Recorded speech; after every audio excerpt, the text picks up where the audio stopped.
এটা আমাদেরকে একটি বিদ্রোহী বলে বিচার করা হয়েছে, কিন্তু আসলে এটি বিদ্রোহ ছিল না, এটি পূর্বে পরিকল্পিত একটি হত্যাকাণ্ড ছিল।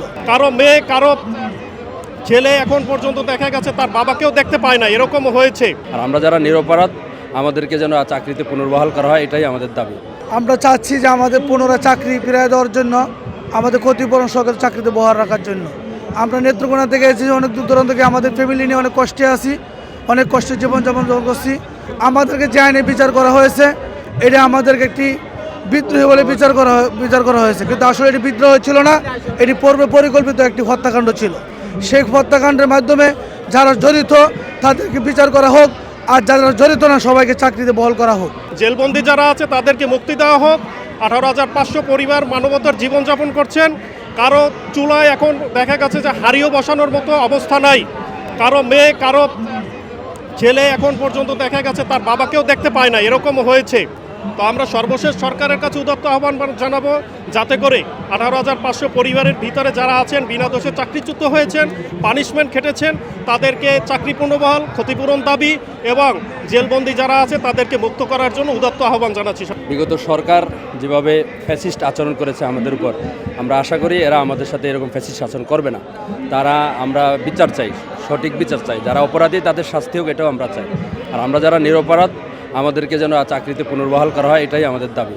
আমরা অত্যন্ত মানবতার জীবনযাপন করতেছি, আমাদের উপর জুলুম করা হয়েছে, শুধু আমাদের উপর নয়, দেশবাসীর উপর জুলুম করেছে ফ্যাসিস্ট সরকার। সেই ফ্যাসিস্ট সরকার এখন নাই, এখন যে সরকার আছে এরা মানবতার সরকার। আমরা আশা করি তাদের শুভবুদ্ধির উদয় হবে। আমরা স্বরাষ্ট্র উপদেষ্টা, মাননীয় আইন উপদেষ্টাকে রিকোয়েস্ট করব, তারা যেন আমাদের বিষয়টা দেখেন, আন্তরিকতার সাথে দেখেন।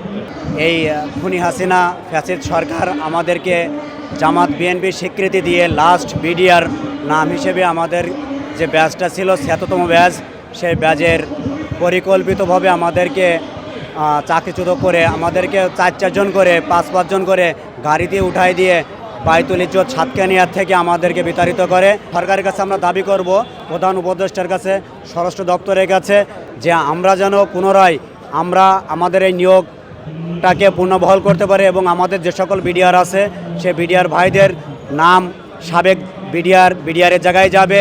এই বিজিবি মানে সীমান্তের অতন্ত্র প্রহরী যে একটা নাম আমাদের ছিল বিডিআর, বাংলাদেশ রাইফেলস নামে পরিচিত, সেই রাইফেলস নামে আমরা ফেরত চাচ্ছি আমাদের সে দাবি দেওয়া, এবং আমাদেরকে প্রত্যেককে এই বিডিআর যারা আমরা আছি এদেরকে পুনর্বহাল করে সরকারি যে সুযোগ সুবিধা আছে আমরা এখানে সেটাই ন্যায্য দাবিটা আমরা চাচ্ছি আর কি।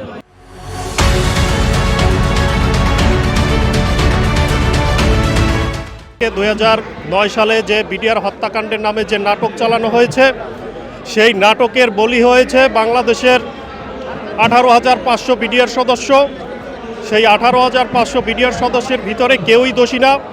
তারপরও আমরা বলছি, তদন্ত সাপেক্ষে যদি দোষী কোনো ব্যক্তিকে পাওয়া যায়, তার বিচারের সাপেক্ষে নির্দোষ ব্যক্তিদের বিনা বিচারে যাদেরকে আটকিয়ে রাখা হয়েছে তাদেরকে ছাড়তে হবে, এবং আমাদের যারা বাহিরে আছে বিনা কারণে বিনা দোষে চাকরিচ্যুত হয়েছে তাদেরকে চাকরি পুনর্বহাল করতে হবে।